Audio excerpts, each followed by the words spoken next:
L'odeur des roses fraîches flottait dans l'air lorsque Lydia Moretti ouvrit la porte vitrée qui donnait sur la terrasse. C'était une matinée claire et fraîche, et les reflets du soleil se reflétaient sur le marbre blanc, créant une atmosphère sereine. Mais la paix de ce matin serait ébranlée. De l'autre côté du jardin, un homme était à genoux, taillant des rosiers avec une précision minutieuse. Lydia plissa les yeux. Quelque chose en elle bougea. Ce n'était pas seulement la façon dont il bougeait, c'était tout. La façon dont il tenait les branches, la façon exacte dont sa tête était légèrement inclinée pendant qu'il analysait la plante. Ses pieds bougeaient tout seuls. Il descendit les marches de la terrasse sans se rendre compte qu'il accélérait. Son cœur battait fort dans sa poitrine. Chaque pas de plus révélait plus de détails sur cet homme. La forte ligne de la mâchoire. Les cheveux foncés. Les mains fermes mais douces. Puis il leva les yeux et le temps s'arrêta. Les yeux. Les mêmes yeux qu'elle avait regardés pendant 30 ans. L'air quitta ses poumons et elle chancela presque. Un instant, il crut rêver. La lumière du soleil a frappé son poignet, et c'est là qu'il l'a vue. L'horloge. Ce n'était pas n'importe quelle montre. C'était l'horloge. Elle l'avait offert à Raoul à l'occasion de leur 20e anniversaire de mariage. Au dos, il avait gravé les mots qu'il lui répétait toujours, pour toujours ton étoile directrice, elle. Excusez-moi. Sa voix semblait plus faible qu'il ne l'aurait voulu. Le jardinier leva les yeux, surpris. Il s'essuya les mains avec son tablier et s'avança. Madame Moretti? Tout va bien? A-t-il demandé d'une voix forte mais calme. Lydia regarda la montre à son poignet. Ses yeux se levèrent lentement vers les siens. Cette montre, dit-elle d'une voix brisée. Où as-tu eu ça? Le jardinier regarda son poignet puis elle en fronçant les sourcils. Ah, cette montre? Je l'ai depuis aussi longtemps que je me souvienne. C'est la seule chose qu'ils m'ont laissée à l'orphelinat où j'ai grandi. Lydia sentit le sol disparaître sous ses pieds. Un orphelinat? Murmura-t-elle, sentant la panique monter. Quel orphelinat? Casa São Gabriel, madame, dit innocemment le jardinier. Le nom sonnait comme le tonnerre dans son esprit. Raoul a donné de l'argent à la Casa São Gabriel. Il s'est rendu sur place, mais n'a jamais expliqué pourquoi. Le monde de Lydia s'effondrait. Il regarda une nouvelle fois le visage de Dante et la montre qui brillait à son poignet. Ce n'était pas un fantôme. Il était quelque chose de bien pire. C'était un secret que Raoul avait laissé derrière lui. Le vent balançait doucement les rideaux de la chambre de Lydia, mais le froid qu'elle ressentait venait de l'intérieur. Elle était assise au bord de son lit, regardant la photo de Raoul dans un cadre argenté. Ses doigts glissèrent sur son visage comme pour essayer de se connecter à quelque chose qui n'était pas déjà là. « Pourquoi m'as-tu fait ça, Raoul ?» murmura-t-il, l'air perdu dans le passé. La scène dans le jardin ne cessait de se répéter dans son esprit. Le visage de Dante, les yeux identiques à ceux de Raoul, les gestes, l'horloge. L'horloge. « Je l'ai depuis aussi longtemps que je me souvienne, avait-il déclaré. Comment cela a-t-il été possible? La montre qui aurait dû être avec Raoul au fond d'une rivière avec la voiture détruite. Lydia se leva brusquement, comme si une étincelle de détermination avait explosé dans sa poitrine. Elle avait besoin de réponses. S'il y avait quelqu'un qui pouvait aider, c'était bien le gestionnaire immobilier, Arthur Medero. C'était l'homme qui contrôlait toutes les embauches et connaissait les coulisses de chaque employé. « Arthur !» a-t-il crié à haute voix alors qu'il sortait dans le couloir. Quelques minutes plus tard, Arthur apparut, ajustant sa veste. C'était un homme méticuleux, aux cheveux gris et au regard toujours attentif. « Oui, madame Moretti? As-tu besoin de quelque chose ?» demanda-t-il, légèrement surpris par l'urgence du ton de sa maîtresse. Le nouveau jardinier, Dante. Qui l'a engagé? Comment est-il arrivé ici? A demandé Lydia, le regard fixe et direct, comme s'il s'agissait d'un interrogatoire. Ah, monsieur Ramos? Il a été proposé par le père Estevao, de la paroisse de Santa Clara. J'ai contacté moi-même le curé pour confirmer. Il a dit que Dante était travailleur et très respectueux. Arthur parla calmement, mais remarqua l'inquiétude sur le visage de Lydia. Père Estevao, répéta Lydia, comme pour essayer de faire entrer ce nom quelque part dans sa mémoire. Elle connaissait le nom, mais ne savait pas où. Et a-t-il déjà travaillé ailleurs avant de venir ici? Arthur se gratta l'arrière de la tête, mal à l'aise. Je n'ai pas beaucoup d'informations à ce sujet, madame. Je sais juste que le prêtre lui a assuré qu'il était digne de confiance. Je pensais que c'était suffisant. Si nécessaire, je peux enquêter davantage. Non, Arthur. Je m'en occupe moi-même. Sa voix était aiguë, mais contrôlée. Je veux le numéro de téléphone de ce curé. Arthur accepta immédiatement et nota le numéro sur un petit bloc-notes. Avez-vous besoin d'autre chose, madame? Demanda-t-il en observant son visage avec une certaine inquiétude. Non, Arthur. Merci. Lydia a tenu le morceau de papier et s'est retournée, déjà avec le plan en tête. Elle monta dans son bureau privé et ferma la porte derrière elle. Il inspira profondément avant de décrocher le téléphone fixe. Ses doigts tremblaient légèrement lorsqu'il composait le numéro de la paroisse de Santa Clara. Après quelques sonneries, une voix calme et sereine répondit. Paroisse de Santa Clara, qui parle? Voici Lydia Moretti, propriétaire de la Villa Moretti. Je voudrais parler au père Estevao. C'est urgent. Sa voix était ferme et il n'y avait pas de place pour le refus. Un instant, s'il vous plaît. L'opératrice a mis l'appel en attente. Lydia allait et venait, le téléphone collé à son oreille. Ses yeux étaient fixés sur le paysage du jardin à l'extérieur. Dante était toujours là, accroupi à côté d'une rangée de tulipes, coupant les feuilles séchées. Il avait l'air si calme, si naturel. Comment quelqu'un d'aussi jeune pouvait-il porter avec lui le poids de tant de mystères? Bonjour. La voix grave et calme du père Estevao interrompit ses pensées. Père Estevao, voici Lydia Moretti. Je dois te parler d'un homme nommé Dante Ramos. Sa voix était plus sèche qu'elle ne l'aurait voulu, mais elle s'en fichait. Oui, Madame Moretti, je le connais. C'est un bon gars. Des problèmes avec ça? Le ton du curé était calme, mais attentif. J'aimerais en savoir plus sur lui. D'où vient-il? A-t-il une famille? Pourquoi lui as-tu recommandé de travailler chez moi? Lydia a jeté les questions d'un seul coup, ne laissant aucune place aux réponses. Il y eut une pause de l'autre côté. Lydia entendit le bruit des pages feuilletées, comme si le prêtre consultait quelque chose. Dante a grandi à la Casa São Gabriel, un orphelinat que notre paroisse soutient depuis de nombreuses années, a déclaré le prêtre d'une voix plus lointaine. Il a été laissé là alors qu'il n'était qu'un bébé, personne ne sait qui étaient ses parents. Je l'ai suivi pendant une grande partie de son enfance et de son adolescence. C'était toujours un jeune homme réservé, mais avec bon cœur. À l'âge de 18 ans, il quitte l'orphelinat et commence à travailler dans de petits rôles. Récemment, il m'a demandé de l'aider à trouver un emploi stable, et c'est ainsi que je me suis souvenu de cette dame. Maison São Gabriel. Le nom résonna dans l'esprit de Lydia comme une bombe. Ce n'était pas qu'une coïncidence. Elle savait que Raoul avait fait un don à cet orphelinat, mais n'a jamais demandé de détails. Je n'en ai jamais eu besoin. Maintenant, le sentiment que tout était lié la laissait suffoquer. Et la montre, père? Savez-vous quelque chose sur la montre qu'il porte? La question lui échappa avant qu'elle puisse réfléchir. Horloge? Non, je ne savais pas qu'il en utilisait un. La réponse a été immédiate et sincère. Je comprends. Merci, père Estevao. Lydia a raccroché avant d'entendre les au revoir. Il s'assit sur le fauteuil en cuir de son bureau et se frotta les tempes. Il sentit la pression du doute lui serrer la tête. Elle avait besoin de preuves, il lui en fallait davantage. Raoul n'était pas un homme de secret ou du moins, elle a toujours cru qu'il ne l'était pas. Mais maintenant, tout s'écroulait. Si Dante avait grandi dans le même orphelinat que Raoul avait l'habitude de visiter et portait la même montre que Raoul possédait, cela ne pouvait signifier qu'une chose, Raoul connaissait Dante. Ce n'était pas une coïncidence. Ce n'est pas possible. Lydia se leva et se dirigea vers la noble armoire en bois que Raoul utilisait toujours pour ranger les documents. Ses mains tremblantes sortirent le tiroir du bas. À l'intérieur, il y avait des dossiers, des contrats et une petite boîte en bois qu'elle n'avait jamais remarquée auparavant. Il prit la boîte, ouvrit le couvercle et trouva de vieilles enveloppes, des lettres. Certains étaient ouverts, d'autres scellés. L'un d'eux a cependant retenu son attention. Le destinataire était Raoul Moretti et l'expéditeur était Casa São Gabriel. Le cœur battant, Lydia ouvrit la lettre. Cher monsieur Raoul Moretti. Nous apprécions grandement votre généreuse contribution.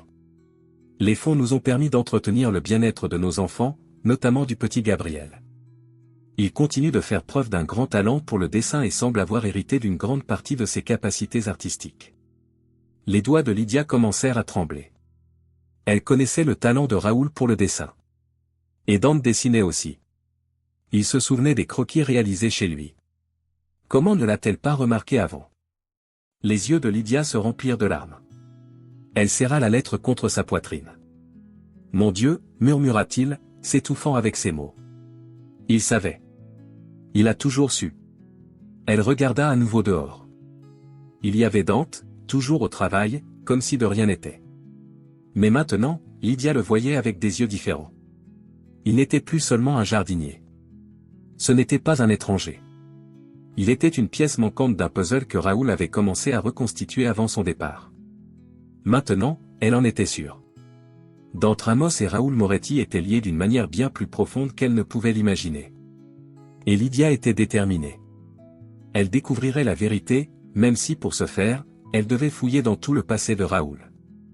Le bruit de la pluie légère frappant les fenêtres résonnait dans le grand hall de la Villa Moretti. Le ciel gris jetait une lumière froide et triste sur la pièce, reflétant l'état d'esprit de Lydia. Assise sur le canapé en velours bleu, elle tenait entre ses mains la lettre de la Casa Sao Gabriel. Ses yeux étaient fixés sur le papier, mais son esprit était perdu dans ses souvenirs. Raoul. Toujours aussi prudent, si attentif, si honnête. Ou du moins c'est ce qu'elle croyait. Maintenant, tout ressemblait à un théâtre. Chaque geste d'affection, chaque voyage, d'affaires, qu'il entreprenait, chaque don silencieux qu'il prétendait être, pour aider ceux qui en ont besoin. Mais qui aidait-il? Lydia passa la main sur son visage, essuyant les larmes qui insistaient pour couler. Elle n'a jamais été une femme faible. Dès son plus jeune âge, il avait besoin d'être fort.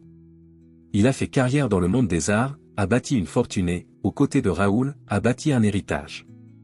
Mais maintenant, tout cela semblait être un mensonge. Elle regarda par la fenêtre vers le jardin. Il était là. Dante. Il marchait lentement, ses mains fermes portant une petite pelle. Il s'arrêta près du rosier blanc, l'un des préférés de Raoul. Il s'accroupit et commença à creuser le sol, déplaçant de petits rochers et des brindilles. Lydia plissa les yeux. Que fait-il? Au début, elle pensait qu'il ne faisait que préparer le terrain. Mais en regardant de plus près, elle remarqua quelque chose qui lui fit frissonner le dos.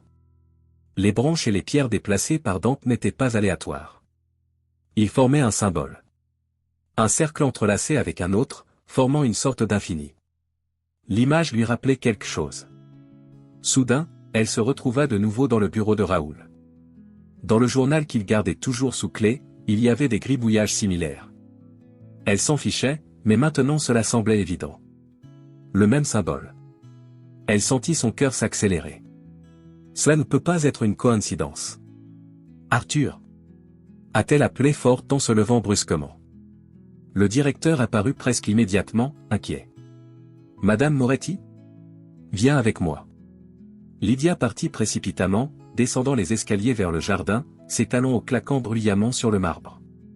À chaque pas, l'anxiété grandissait dans sa poitrine. Lorsqu'il atteignit le jardin, Dante était toujours sur le dos, concentré sur son travail. Il semblait plongé dans cet étrange motif, comme s'il n'était même pas conscient de sa présence. Que fais-tu? La voix de Lydia était haute et aiguë. Dante se tourna lentement, ses yeux sombres rencontrant les siens. Il essuya la saleté de ses mains sur son pantalon et se leva, le visage confus. Je nivelle juste le sol, madame. Cela facilite l'évacuation des eaux de pluie. Il a parlé calmement, mais son regard s'est rapidement déplacé vers le symbole au sol. Lydia fit un pas en avant, ignorant la pluie qui commençait à tomber plus fort sur eux. Ses yeux étaient fixés sur le symbole. Ce n'est pas une perte, Dante, dit-il froidement. C'est un symbole. Et je l'ai déjà vu. Dante pinça les lèvres et regarda le sol. Ses doigts commencèrent à bouger, comme s'il ne savait pas quoi faire de ses mains. C'est juste une façon que j'aime faire, dit-il, mais il ne semblait pas croire ses propres paroles. Lydia fit un autre pas en avant, les yeux remplis de détermination. Qui t'a appris à faire ça?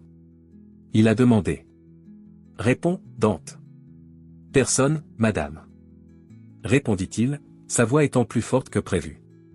Je viens de le faire. Parfois, Je ne réalise même pas que je le fais. C'est juste, ça arrive. Lydia s'arrêta. Ses mains tremblaient, mais pas de peur. De colère, de confusion, d'un sentiment de trahison qui grandissait de plus en plus. Vous n'êtes pas seul dans ce cas, n'est-ce pas? Elle plissa les yeux. Mon mari a fait ce même symbole. Il l'a dessiné dans son journal. J'ai vu. Il ne m'a jamais dit ce que cela signifiait. Dante recula mais ne dit rien. Il se contenta de regarder le sol, les yeux fixés sur le symbole qu'il avait créé. Cela a à voir avec la Casa São Gabriel, n'est-ce pas? Lydia fit un autre pas en avant, maintenant si près qu'elle pouvait sentir la terre mouillée sur lui. Réponds, Dante. Je ne demanderai plus. Je ne sais pas de quoi tu parles. Explosa-t-il soudainement, ses yeux sombres se remplissant à la fois de colère et de peur. Je ne sais pas, d'accord? Je ne sais pas pourquoi je fais ça. Je viens de le faire. La pluie tombait maintenant abondamment, les trempant tous les deux. Mais aucun d'eux ne bougea. Lydia sentit sa poitrine se serrer. Dante tremblait, mais pas à cause du froid. Quelque chose en lui semblait sur le point de s'effondrer. Quand tu étais enfant, Lydia a fait un pas plus doux cette fois. Sa voix était plus basse, presque un murmure. Quand tu étais enfant, as-tu dessiné ça? Il ferma les yeux comme s'il voulait effacer un souvenir. Oui, il déglutit. Je l'ai vu dans mes rêves. J'ai vu une grande maison. Avec d'immenses fenêtres. J'ai vu quelqu'un me dessiner ça sur papier. C'est juste que, je m'en souviens juste. Lydia a senti un coup dans sa poitrine, comme si un couteau était lentement poignardé. Tu décris cette maison, Dante. Cette maison.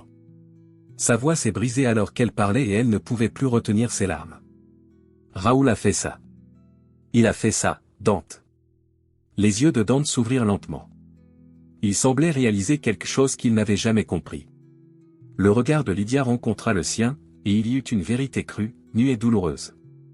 Tu le savais, n'est-ce pas? Murmura-t-elle. Tu l'as toujours su. Non. Dit-il en secouant violemment la tête. Je ne savais rien. Je ne sais pas qui je suis. Je sais juste que je... Il posa ses mains sur sa tête, respirant fort. Ses yeux étaient rouges, les larmes se mêlant à la pluie qui tombait sur son visage. J'en ai rêvé. Depuis que je suis enfant. Avec cette maison, avec ce symbole, avec quelqu'un qui m'appelle. Mon garçon. Mais je ne sais pas qui c'était. Lydia s'avança et lui tint le visage à deux mains, le forçant à la regarder. Mon garçon. Raoul disait toujours ça. Sa voix était presque un murmure, brisé par l'émotion. Quand il parlait de toi, il utilisait cette expression. Quand il parlait d'un garçon qui avait besoin d'aide. Il a dit, je dois prendre soin de mon garçon. Le monde de Dante s'est arrêté. Ses larmes coulaient désormais en sanglots. Ses yeux la regardaient avec le regard d'un enfant perdu. Était-il mon père? A-t-il demandé, sa voix si faible qu'elle s'est presque dissoute dans les airs. Lydia n'a pas répondu. Parce qu'au fond, elle le savait. Chaque détail, chaque symbole, chaque morceau de mémoire. Tout indiquait une seule vérité qu'elle ne voulait pas admettre. Je ne sais pas, Dante, murmura-t-elle, c'est maintenant toujours son visage. Mais je vais le découvrir. La pluie était désormais torrentielle. Le tonnerre déchira le ciel, mais aucun d'eux ne bougea. Lydia et Dante restèrent là, au milieu du jardin détrempé, entourés des roses blanches de Raoul. Le sentiment qu'ils étaient sur le point d'une révélation finale les enveloppa comme le bruit d'un tonnerre lointain. Il n'y avait pas de retour en arrière. Je vais découvrir qui tu es, et qui était vraiment Raoul, dit Lydia en regardant profondément dans les yeux de Dante. Et cette fois, elle n'était pas seule. La vieille horloge sur le mur du salon indiquait 2h47 du matin. Le silence de la Villa Moretti n'était rompu que par le bruit de la trotteuse, qui sonnait trop fort cette nuit-là. Lydia était assise à la table à manger, entourée d'une pile de documents, de lettres jaunies et d'albums photos. Une tasse de café froid restait intacte à côté de lui. Ses yeux brûlaient d'épuisement, mais son esprit ne voulait pas s'arrêter. Chaque morceau de papier semblait raconter une histoire incomplète. Des photos de Raoul à côté d'hommes qu'elle ne connaissait pas, des notes griffonnées à la hâte, des dons anonymes à des orphelinats et ce foutu mot qu'elle voyait désormais dans presque toutes les lettres, fraternité. Que me cachais-tu, Raoul? murmura-t-elle en se frottant le visage avec les mains. Au milieu des papiers, ses doigts touchèrent quelque chose de dur et de froid. Elle en sortit une petite clé fine en métal sombre. Lydia fronça les sourcils. D'où cela vient-il? Il regarda le fond du tiroir, où une découpe en bois semblait lâche. Elle tira fort et derrière la découpe se trouvait un compartiment secret. À l'intérieur, il trouva une enveloppe scellée d'un cachet de cire. Ses doigts tremblaient alors qu'il brisait le sceau. Il n'y avait qu'une seule lettre manuscrite. Lydie? Si un jour vous retrouvez cette lettre, c'est que je ne suis plus là pour vous expliquer. Je voulais tout te dire, mais j'avais peur de te perdre. Peur que tu vois l'homme que j'étais avant de me transformer en quelqu'un de meilleur. Il y a une partie de moi que je n'ai jamais partagée, une partie qui est née dans les couloirs d'un orphelinat appelé Casa São Gabriel. J'ai fait une promesse à la confrérie. Une promesse qui m'a coûté bien plus que ce à quoi je m'attendais. Si vous lisez ceci, c'est que le passé est revenu pour recouvrer la dette. Et maintenant, peut-être que vous le regardez de vos propres yeux. Prends soin de lui, Lydia. Il n'est pas responsable des péchés que j'ai commis. Avec tout mon amour. Raoul. La lettre lui tomba des mains. Son souffle se bloqua dans sa poitrine.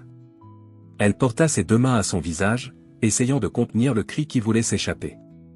Il n'est pas responsable des péchés que j'ai commis. Elle savait ce que cela signifiait. Je n'avais pas besoin de plus d'indices, de plus de panneaux, de plus de documents. La réponse était là, brute et irréversible. Dante? Non, non, elle secoua la tête, les larmes coulant maintenant librement sur son visage. Elle serra la lettre contre sa poitrine comme si elle serrait Raoul dans ses bras, mais le geste ne fit qu'ajouter à la douleur. Un sanglot s'échappa, viol, et elle ne put le retenir. Il laissa tomber le corps sur la table en pleurant comme un enfant perdu. Pourquoi tu ne me l'as pas dit, Raoul? Pourquoi ai-je dû le découvrir ainsi? Mais au fond, Lydia savait que si Raoul le lui avait dit, elle n'aurait peut-être pas compris. Peut-être que je ne l'aurais pas accepté. Pas comme ça. Pas alors. Dante était le fils de Raoul. Le lendemain matin, le ciel était nuageux, et les nuages gris semblaient annoncer que le monde entier ressentait le même poids que Lydia. Elle se tenait devant la grande fenêtre de sa chambre et regardait le jardin. En bas, Dante arrosait les plantes comme il le faisait toujours. Il était calme, inconscient du chaos émotionnel qu'il avait déclenché en elle. Ses mouvements étaient méticuleux et Lydia réalisa, le cœur serré, qu'il prenait soin du jardin exactement comme Raoul. « Je sais qui tu es maintenant, dit-elle doucement, comme si Dante pouvait l'entendre de loin. Mais il y avait quelque chose de plus profond que la découverte. Ce n'était pas seulement le choc. C'était le sentiment que, d'une manière ou d'une autre, Dante savait que quelque chose en lui était brisé depuis son enfance. Lydia devait agir, mais elle ne savait pas comment. Comment regardez-vous le fils de votre mari décédé et lui dites-vous que vous connaissez la vérité? Le téléphone sonna, interrompant ses pensées. Elle répondit à la troisième sonnerie. Madame Moretti, voici Enrique Sarmento, le détective. Sa voix était directe et ferme, comme toujours. J'ai obtenu les informations que vous avez demandées sur Dante Ramos. Son cœur se serra. Que as-tu trouvé? Eh bien, en fait, il a été laissé à la Casa São Gabriel quand il était bébé. Il n'y avait aucune trace des parents, mais j'ai eu quelque chose d'étrange. Enrique fit une pause, comme s'il ne voulait pas continuer. Qu'est-ce que c'était? Parle vite, Enrique. Lydia a pressé le téléphone contre son oreille. Il était inscrit à l'orphelinat sous le nom de Gabriel Raoul. Pas de Ramos. Gabriel Raoul. Ces mots frappèrent Lydia comme un coup de poing dans le ventre. Elle sentit ses jambes faiblir et s'assit dans son lit, le téléphone toujours serré entre ses doigts tremblants. Raoul, sa voix s'éteignit. Il a donné son nom au garçon. Exactement, dit Enrique. Et il y a encore une chose. J'ai réussi à retrouver quelques visites que Raoul a faites à la Casa São Gabriel avant sa mort. Il s'y rendait souvent, toujours les mêmes jours du mois. À chaque visite, il passait quelques heures avec Gabriel. Lydia se couvrit la bouche, essayant d'étouffer ses pleurs. C'était tout. C'est ce qu'il cachait. Raoul a rencontré son propre fils, a pris soin de lui en secret, mais n'a rien dit à personne. « Madame? Es-tu là » appela la voix d'Enrique de l'autre côté. Oui, Lydia inspira profondément, essayant de se ressaisir. « Merci, Enrique. Si vous trouvez autre chose, faites-le moi savoir. Bien sûr, madame. Je vous contacterai. Lydia raccrocha et regarda le téléphone pendant quelques secondes. Puis il regarda l'horloge accrochée au mur. Les mains bougeaient lentement, chaque seconde apportant une nouvelle vague d'excitation. Elle ne pouvait plus attendre. Dante avait besoin de savoir. Le jardin sentait la terre mouillée. Dante était à genoux, arrangeant un nouveau plan de rose jaune. Lydia s'approcha lentement, le bruit de ses chaussures contre le gravier le fit se retourner. Madame Moretti, dit-il en essuyant ses mains tachées de saleté avec son tablier. Y a-t-il un problème? Elle ne dit rien pendant quelques secondes, se contentant de le regarder. Elle regarda son visage, la ressemblance avec Raoul qui était désormais si évidente. Les caractéristiques qui semblaient autrefois être une coïncidence étaient désormais impossibles à ignorer. Oui, Dante, il y a un problème. Sa voix était basse, mais ferme. Qu'est-ce que c'était? Il avait l'air inquiet. Lydia fit un pas en avant, la poitrine serrée, le cœur battant. Ses yeux recommencèrent à brûler.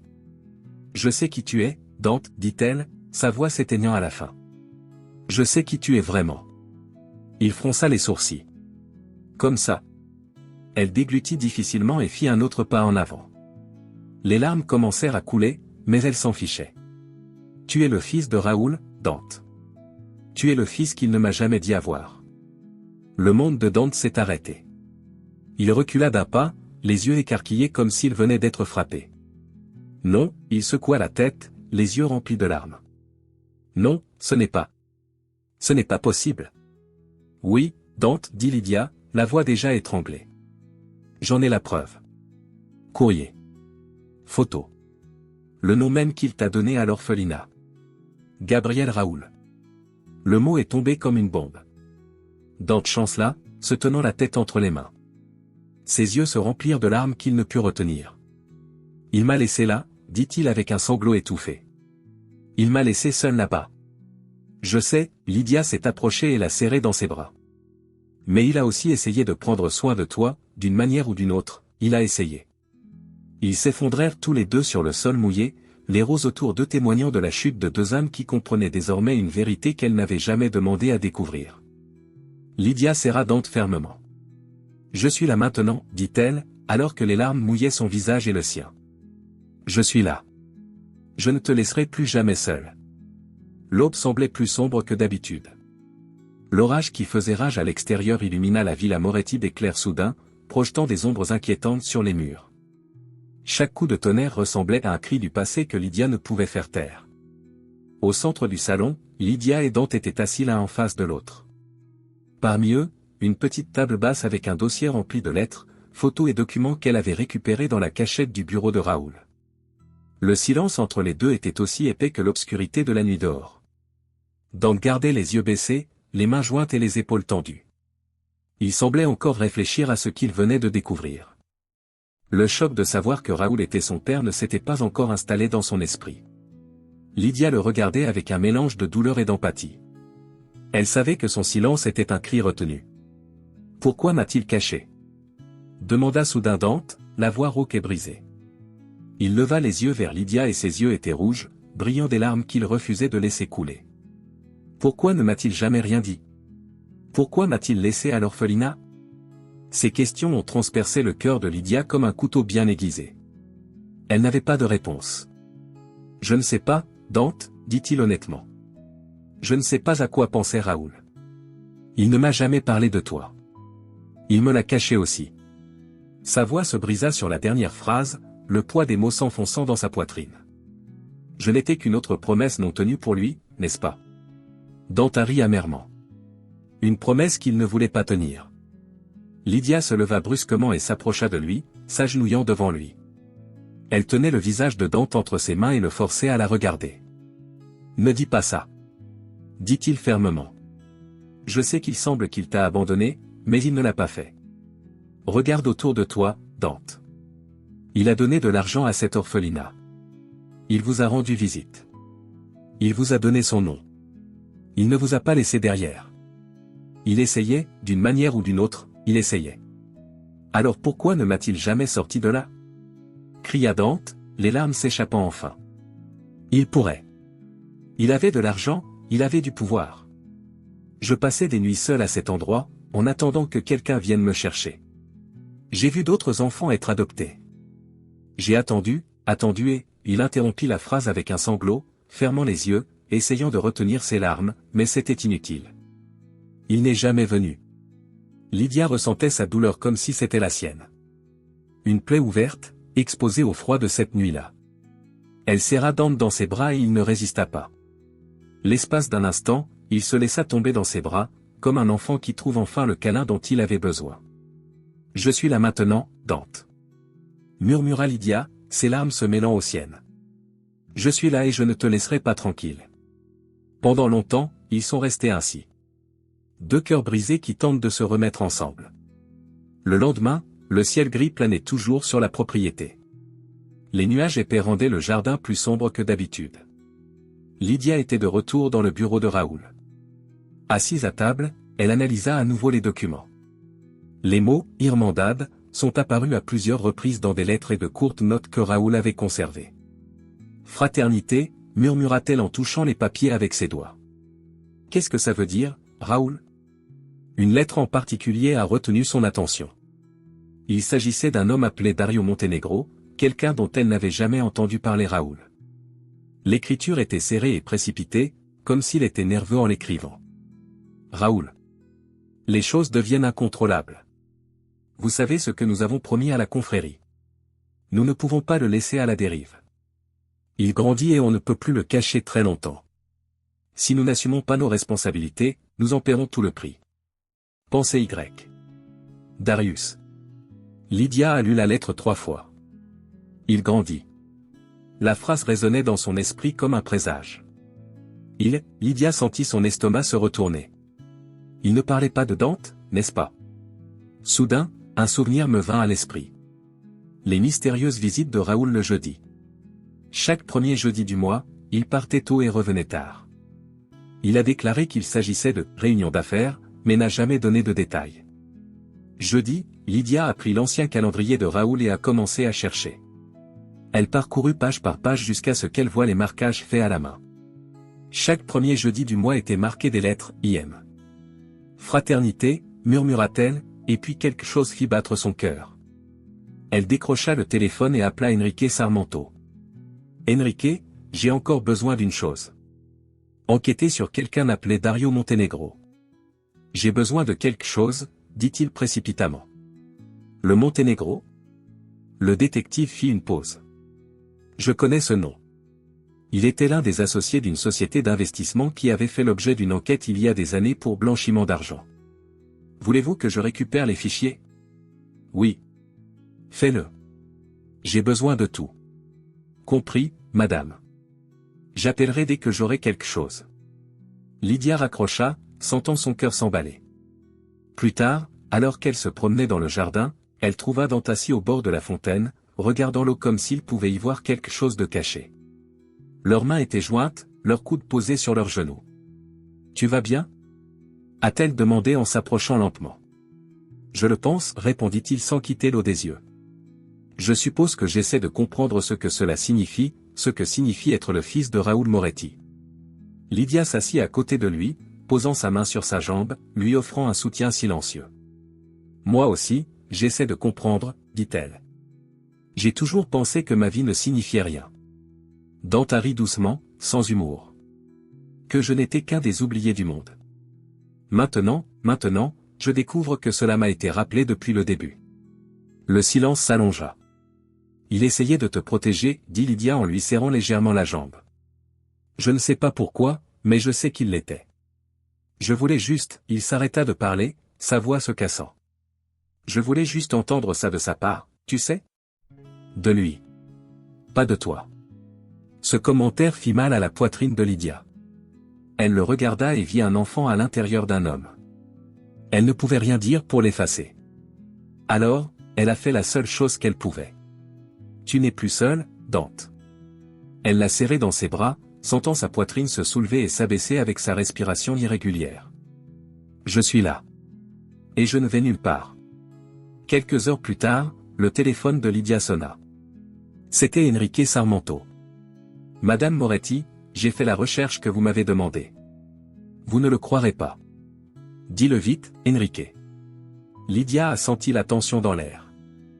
Dario Montenegro a été déclaré mort il y a 5 ans, mais l'acte de décès présente une irrégularité. Tu sais quoi d'autre? Il a fait une pause.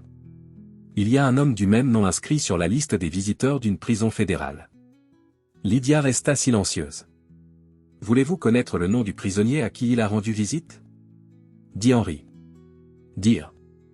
Sa voix était froide. Raoul Moretti. Il a rendu visite à Raoul un mois avant sa mort.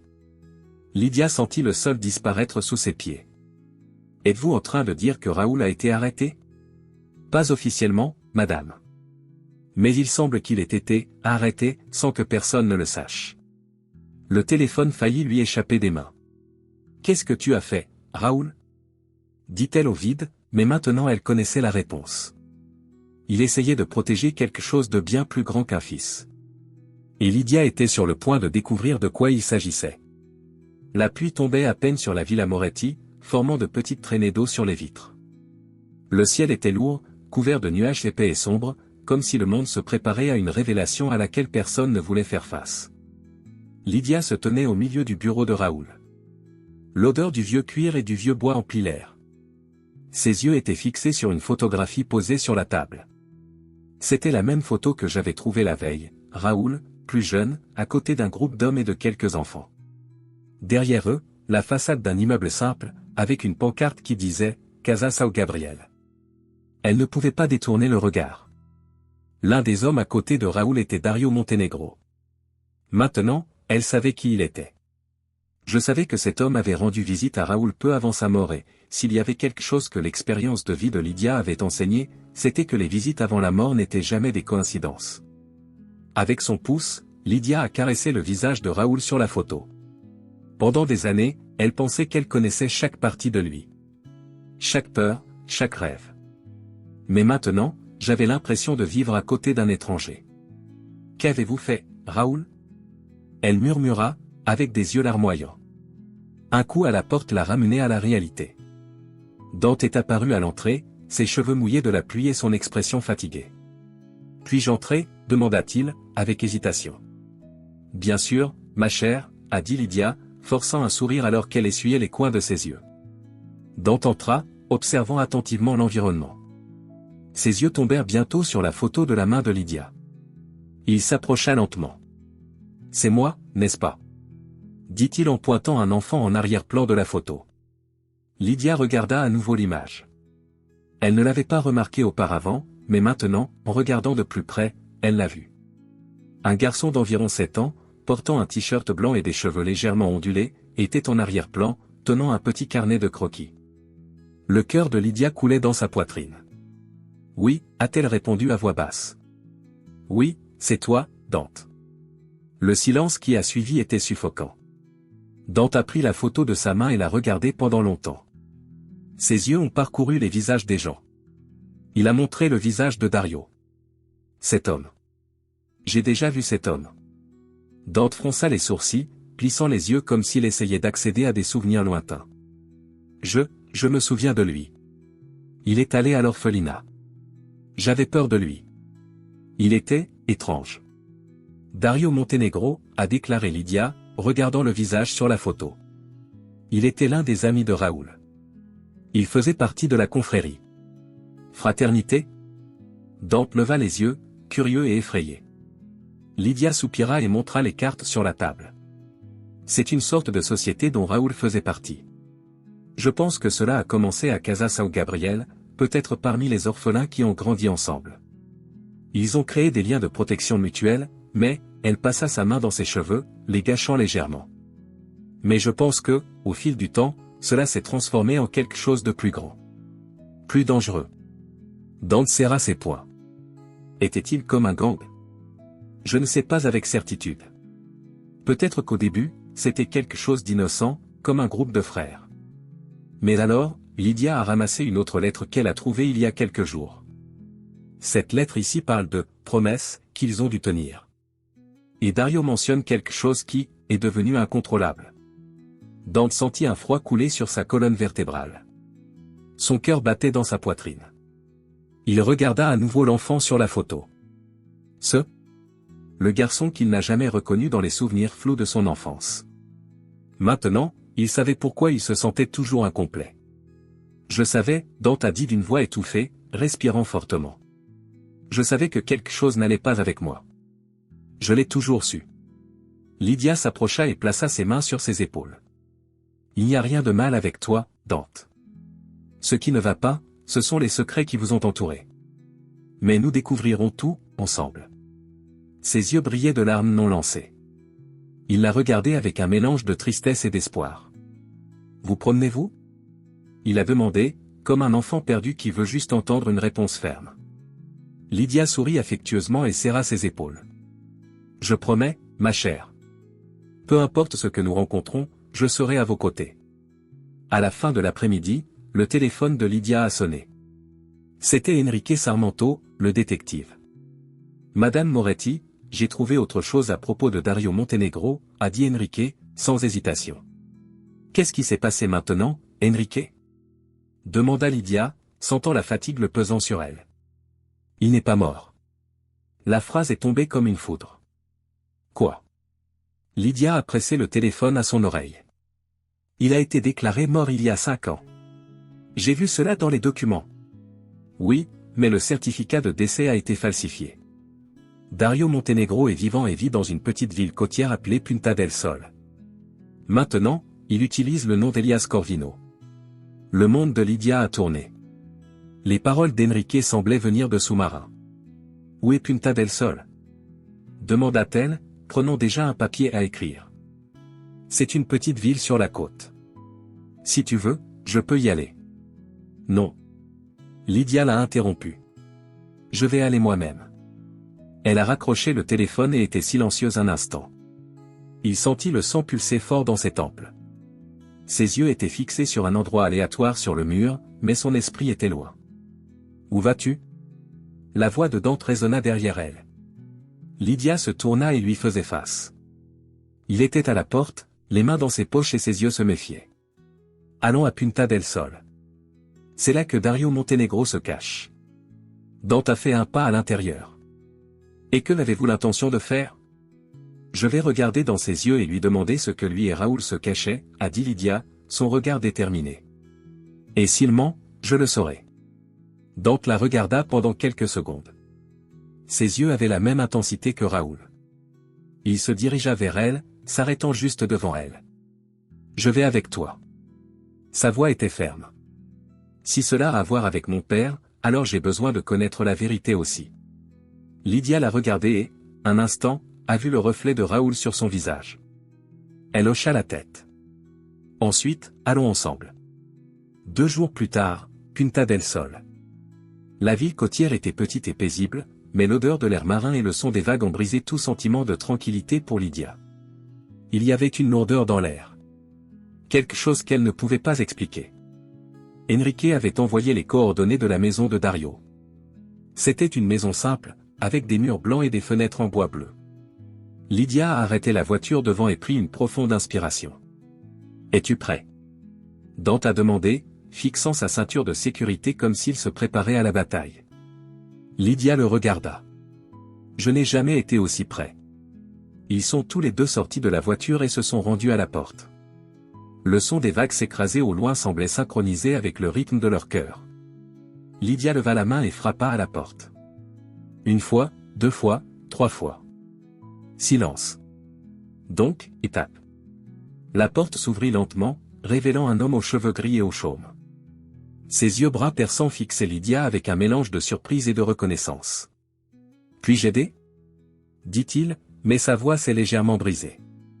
Lydia fit un pas en avant, les yeux fixés sur lui. « Dario Montenegro, dit-elle, son ton tranchant comme une lame. Vous vous êtes caché trop longtemps. » L'homme est devenu pâle. Il a pris un pas en arrière, mais s'est arrêté. Ses yeux se déplaçaient vers Dante. Et c'est à ce moment que quelque chose a changé. Les yeux de Dario s'écarquillèrent. Il regarda Dante comme s'il voyait un fantôme. « Mon Dieu, il chuchota-t-il. C'est lui. C'est le garçon. » La porte de la maison de Punta del Sol s'est clôturée avec un fort coup. Le son résonnait comme un coup de feu au cœur de Lydia. Dario Montenegro se tenait devant elle et Dante, son visage pâle, sa respiration rapide. Ses yeux n'ont jamais cessé de regarder Dante, comme s'il voyait un fantôme ou quelque chose qui n'aurait jamais dû revenir dans sa vie. « Que veux-tu » demanda Dario, sa voix se brisant légèrement. « Je ne sais pas qui tu es. »« Ne me mens pas, Dario. » Lydia fit un pas en avant, ses yeux brûlants de colère et de douleur. « Je sais exactement qui tu es. Et vous savez aussi qui nous sommes. » Dario regarda de Lydia à Dante, son regard nerveux, comme s'il faisait des calculs mentaux. Enfin, il laissa échapper un rire forcé et secoua la tête. « Alors, Raoul ne vous a rien dit, n'est-ce pas » dit-il en prenant du recul, comme s'il avait besoin de distance. Bien sûr, il ne l'a pas fait. Raoul a toujours été le héros de nous tous. Ne jouez pas à des jeux avec moi, Dario. Lydia lui a pointé le doigt, sa voix pleine d'émotion. Je connais la confrérie. Je connais Casa Sao Gabriel. Je sais que Raoul a aidé Dante et je sais que vous étiez avec Raoul peu de temps avant sa mort.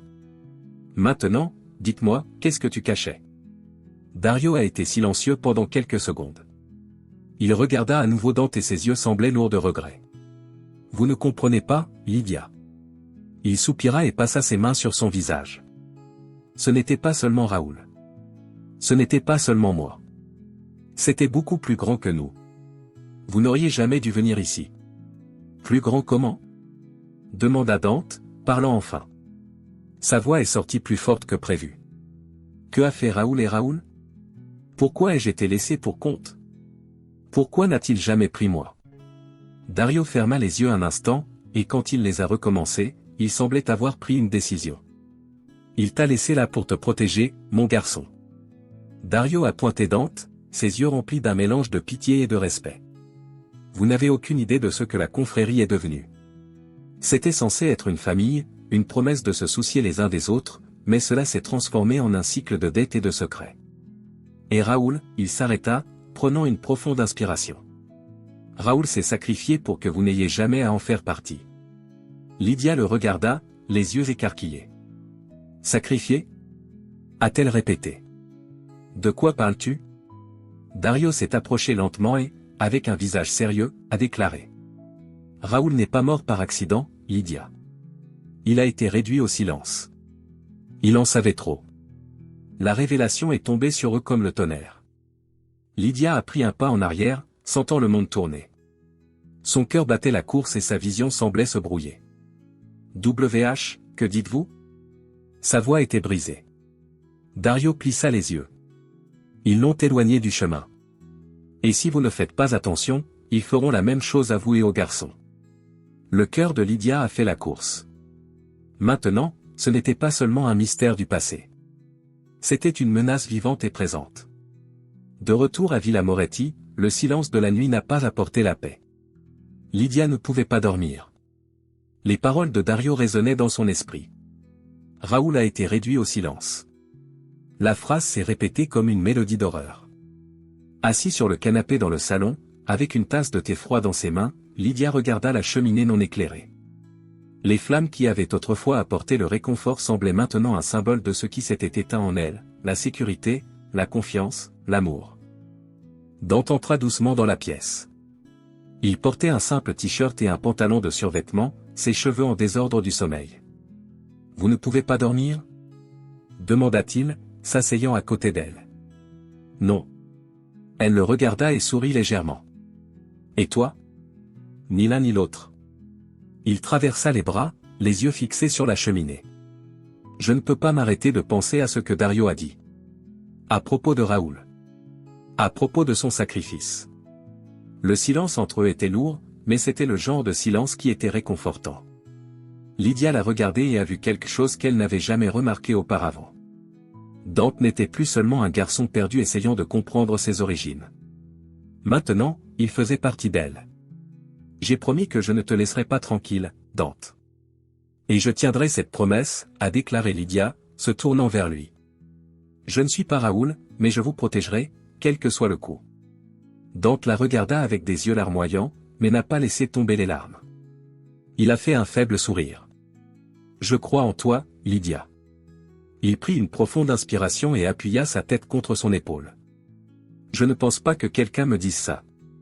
La poitrine de Lydia se resserra. Le poids de la responsabilité et l'amour inattendu lui ont pris le dessus. Pendant si longtemps, elle pensait que son voyage d'amour s'était terminé avec la mort de Raoul. Mais maintenant, elle a vu que l'amour était devant elle, sous la forme d'un jeune homme qui, même s'il n'avait rien, était toujours debout. Mais avant le moment, le téléphone de la maison a sonné, le son faisant écho fort et invasif.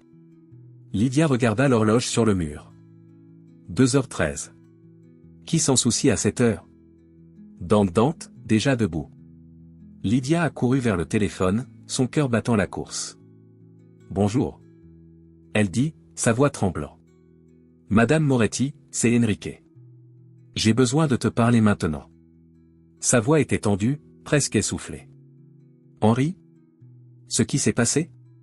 La peur prenait déjà le contrôle de sa poitrine. J'enquêtais plus loin sur Dario Montenegro, et j'ai trouvé quelque chose. Sa voix est devenue plus urgente. Quelqu'un vous regarde, Lydia. J'ai tracé une connexion GPS dans les fichiers à la voiture que vous avez utilisée à Punta del Sol. L'air a quitté ses poumons. Lydia sentit le téléphone glisser dans sa main, mais elle s'est forcée à tenir fermement. Quoi? OMS? Demanda-t-elle, haletant. Je ne sais pas encore, mais ce n'est pas une coïncidence. Sa voix était profonde. J'ai besoin que vous quittez la maison maintenant, Lydia. Maintenant. Il pourrait vous regarder. Elle sentit son corps se refroidir. Ses yeux s'échappèrent vers la fenêtre, regardant à l'extérieur. Les ombres des arbres se balançaient dans le vent, mais maintenant chaque ombre semblait une menace. Dante, chuchota-t-elle, se tournant vers lui. Qu'est-ce que c'était? Il s'approcha, ses yeux s'inquiètent. Lydia a couvert le téléphone et a parlé doucement, avec une voix urgente. Obtenez vos affaires. Maintenant. Nous devons sortir d'ici. Dante n'a pas demandé pourquoi. Il a vu dans ses yeux que ce n'était pas le moment de remettre en question. Il a couru dans la pièce. Enrique, que dois-je faire? Lydia a demandé au téléphone, essayant de garder sa voix stable. Partez le plus rapidement possible. Allez dans un lieu public, un hôtel, peu importe. Je vais la trouver. Ne soyez pas seul. Ils ne veulent pas simplement vous regarder, Lydia. Ils veulent vous faire taire. Comprends, dit-elle, sa poitrine serrée. Le téléphone a raccroché. Lydia se tenait immobile pendant un moment, son corps rigide. Ils veulent vous faire taire. La phrase a sonné dans son esprit. Soudain, une lumière vive a traversé la fenêtre. Phare d'une voiture. Elle se figea. Quelqu'un était là-bas. Dante? Cria-t-elle, courant vers sa chambre. Parlons maintenant. Le bruit des pneus dérapant à l'entrée de la villa l'a fait s'arrêter. Son cœur battait plus vite que jamais. Elle a couru vers la porte d'entrée, mais avant qu'elle ne puisse le verrouiller, un coup fort secoua la porte en bois. Ouvrez la porte, Madame Moretti. Cria une voix épaisse et ferme. Lydia, qui est-ce? Dante, arrivant dans le couloir. Lydia le regarda et, pour la première fois, laisse sa peur montrer. Courez, Dante. Courir. Le coup sur la porte était assourdissant. Un autre coup, et le bois a commencé à se fissurer. Lydia regarda Dante, son cœur battant dans sa poitrine. Il n'y avait plus de temps pour les plans. Courez, Dante. Maintenant. Par la porte arrière. Cria-t-elle, pointant vers le couloir. Je ne te quitterai pas. Répondit-il, semblant déterminé, mais effrayé. Dante, écoute. Je suis la seule personne qu'ils veulent. Si vous restez, nous tomberons tous les deux. Lydia tenait fermement ses épaules, regardant dans les yeux du jeune homme qu'elle considérait maintenant comme son fils. Je te le promets, je le trouverai. Mais maintenant, vous devez y aller. S'il vous plaît, Dante. Il y avait une pause remplie de peur et de douleur. Dante secoua la tête, les yeux arrosants, mais recula en arrière. Je t'attendrai, Lydia. Dit-il, sa voix se brise. Je sais que tu le feras. Maintenant, allez. Elle la poussait vers le couloir. La porte d'entrée a explosé dans un accident final, des morceaux de bois volant partout. 3 hommes en noir sont entrés, des fusils tirés, des visages couverts de masques. Le cœur de Lydia s'est presque arrêté. Les mains sur votre tête, maintenant! Cria l'un d'eux, avançant rapidement avec son arme pointue. Elle leva lentement les mains, essayant d'acheter du temps.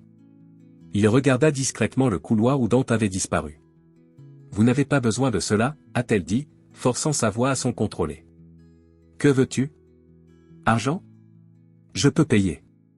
Nous ne sommes pas là pour de l'argent, Madame Moretti, a déclaré l'un des hommes. Il a enlevé son masque, révélant un visage que Lydia n'oublierait jamais. C'était Dario Montenegro. Vous, le sang de Lydia a couru froid. Dario, tu es derrière ça? Je t'ai averti, Lydia. Dario fit un pas en avant, son visage calme, mais ses yeux impitoyables. J'ai dit que Raoul en savait trop. Maintenant tu sais aussi. Ça n'a pas besoin d'être comme ça, a déclaré Lydia, essayant de contenir sa voix tremblante.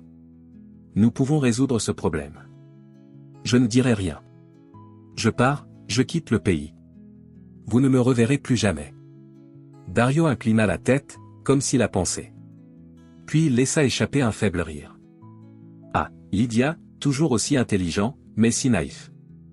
Il a regardé les hommes à côté de lui. Anne est là. Le garçon aussi. Son cœur s'arrêta. Non. Il n'a rien à voir avec ça. Cria Lydia, se débattant lorsque les hommes l'ont saisi par les bras. Ne le touchez pas. Il n'est pas responsable de rien. Dario s'approcha, son visage à pied du sien. Il a tout à voir avec cela, Lydia. Il sourit cruellement. Il est la clé de tout. Les yeux de Lydia s'écarquillèrent. La clé? Qu'est-ce que cela signifie? Raoul n'a pas dit, n'est-ce pas? Dario rit, recula. Il n'a jamais dit ce qu'est vraiment Dante. Ce n'est pas seulement le fils de Raoul. Il est l'héritier de tout. Lydia a cessé de se battre, son cœur battant maintenant pour une autre raison. Que entendez-vous par « héritier » ? La fraternité, Lydia. Dario sourit. Pensiez-vous que ce n'était qu'un groupe d'orphelins ensemble? Non. C'est un réseau de puissance, d'influence. Ils contrôlent les comptes bancaires, les sociétés écrans et les actifs du monde entier. Quand Raoul voulait partir, il savait que la seule façon de protéger le garçon était de le cacher. Mais maintenant que le garçon est apparu, ils veulent qu'il revienne. Non, non, Lydia secoua la tête, sa voix se brise. Vous ne le prendrez pas. Je ne te laisserai pas. Ce n'est pas votre choix, Lydia, a dit Dario, alors que les hommes la tiraient vers la porte. C'est son destin. En ce moment, un bruit provenait du couloir. Tout le monde s'est tourné. Un verre s'est cassé. Le garçon. A crié l'un des hommes. Il s'est échappé. Trouvez-le. Maintenant. Dario a crié, pointant l'un des hommes de main, qui s'est enfui. Lydia ferma les yeux, le cœur serré de peur et d'espoir en même temps. Courez, Dante. Run. Lydia était à la banquette arrière d'une voiture noire, les mains attachées, alors que le véhicule accélérait la route. Dario était sur le siège passager, la regardant dans le rétroviseur. Tu sais, Lydia, j'admire ton courage. Dit-il avec désinvolture. Vous auriez pu laisser tout cela derrière. Je ne le quitterai jamais. Dit-elle à travers des dents serrées, ses yeux fixés sur le sien. Et cela coûtera cher. Dit-il indifféremment. La voiture a continué à grande vitesse sur une route sombre et déserte. Lydia savait que si elle ne faisait rien, il n'y aurait pas de retour. Elle jeta discrètement le compartiment à gants. Il se souvenait de ce que Raoul a toujours dit, ayant toujours quelque chose dans le compartiment à gants pour les urgences. Elle savait ce qu'elle devait faire. Dario, dit-elle, sa voix plus calme. Pourquoi faites-vous cela? N'étiez-vous pas aussi l'un des enfants de l'orphelinat? Vous devez vous protéger, et ne pas détruire les uns les autres. Dario rit, mais ne la regarda pas. Protection? C'est une illusion, Lydia. Raoul a essayé de protéger le garçon, mais il a échoué. Il la regarda froidement. Maintenant, nous contrôlons l'avenir. Pas lui. Lydia savait que c'était sa chance. Raoul était toujours plus intelligent que toi, Dario, dit-elle, se penchant en avant. Et savez-vous pourquoi? Parce qu'il n'a jamais sous-estimé une femme. Dario fronça les sourcils, mais avant qu'il ne puisse réagir, Lydia a utilisé son corps pour pousser le siège du conducteur vers l'avant, faisant perdre le contrôle de l'homme. « Que fais-tu » Dario a crié, essayant de tenir le volant. La voiture a dérapé, les pneus criaient et tout est devenu un tourbillon de son et de mouvement. Le véhicule a tourné 3 fois avant de s'écraser violemment dans un arbre. Le monde était silencieux. Lydia ouvrit les yeux, sentant le goût du fer dans sa bouche. Sang. Le conducteur était inconscient. Dario se penchait sur le côté, gémissant de douleur. Elle savait qu'elle avait quelques secondes pour agir. Avec un effort surhumain, il a utilisé ses dents pour desserrer le nœud dans ses mains. Il a détaché sa ceinture de sécurité et a ouvert la porte avec difficulté. L'air de nuit froide a envahi ses poumons. Elle a couru. Le son des sirènes au loin a fait remplir ses yeux d'espoir. Henri. Il l'a fait. Lydia. La voix de Dario sonnait derrière elle, mais il a été trop blessé pour la poursuivre. Elle a couru sur la route sombre jusqu'à ce qu'elle voyait des lumières rouges et bleues clignotantes. Lorsque la police l'a vue, ils ont couru vers elle. « Il est là !» cria-t-elle, pointant vers la voiture détruite. « Arrêtez-le !» Il est Dario Montenegro. Les policiers ont déménagé rapidement. Lydia tomba à genoux, haletant. « Lydia !» La voix de Dante est venue de derrière elle. Il était là, courant vers elle, ses yeux se remplissant de soulagement. Elle le serra étroitement dans ses bras, les deux pleurant ensemble. « C'est fini, ma chère. Tu es venue pour moi. » Dante dit en sanglotant. « Je viendrai toujours pour toi. » Lydia resserra encore plus le câlin. Le cycle des secrets était terminé. Mais pour Lydia et Dante, une nouvelle vie ne faisait que commencer. Ensemble.